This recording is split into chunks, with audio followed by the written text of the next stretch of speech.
So this week was a little bit of a funny one, just because I noticed that with some of my existing symptoms, there was a couple changes. So with my nausea, I would say it's been pretty consistent from when I first got it. But this week, there was a couple days where I literally didn't feel sick at all. So we did the silly thing and turned to Google for advice, and the things that you read on there can literally just shake you right up. It basically along the lines said things like, in your first trimester, if you notice pregnancy symptoms starting to fade away, that could literally be a sign of your pregnancy failing. And you know, obviously pregnancy is so different for everyone. There's different things you read online that say don't worry about it. There's things that are so negative like that. You just don't know what to believe, and it literally it did get to me. I'm not gonna lie, I did have a couple moments where I started getting a little bit upset, and the joke is that I was still having random other symptoms like my urination. That was still there, but the nausea was one of those big things for me that if I had it and it stayed consistent, then I knew that the baby was okay and my hormone levels were good. But because I had random moments where it was still so early in the first trimester, I literally had moments where I thought, oh my god, things,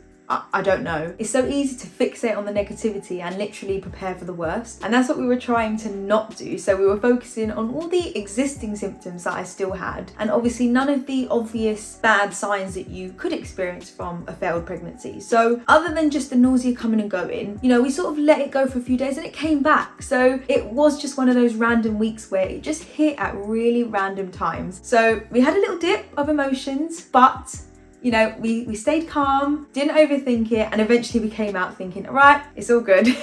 Let's not panic every time something changes, you know, let's not have a reason to panic until we have a reason to panic, literally. So like I said before, the frequent urination is still here with a vengeance, literally gets me up 2 to 3 times a night, and throughout the day I'm popping to the toilet as well. And actually I'm really thankful that I've got a bungalow, so I'm not running up and down the stairs all day. That would just be too much for me.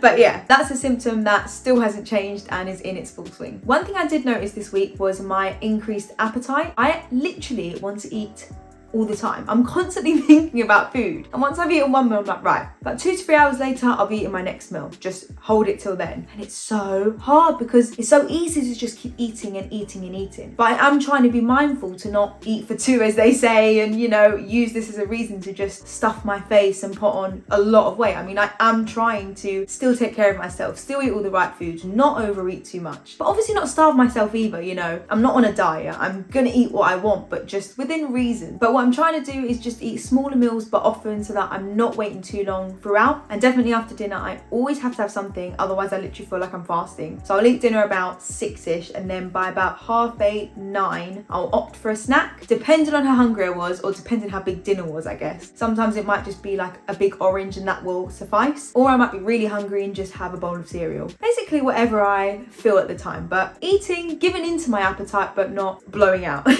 A new symptom that I noticed this week was stitch pain. So it literally would come at random times on either side, and this wasn't even when I was exercising either. I could literally just be sat there watching TV and just feel these sort of sharp, crampy pains on either side, never at the same time, just one side or the other. Really random, and I wasn't sure how to feel about it, but we did ask a couple people, and it's basically growing pains. So it's just basically where your body is expanding, making room for baby, your uterus is growing, everything is happening on the inside, and it's causing you to feel a little bit of pain on the out. So panic over.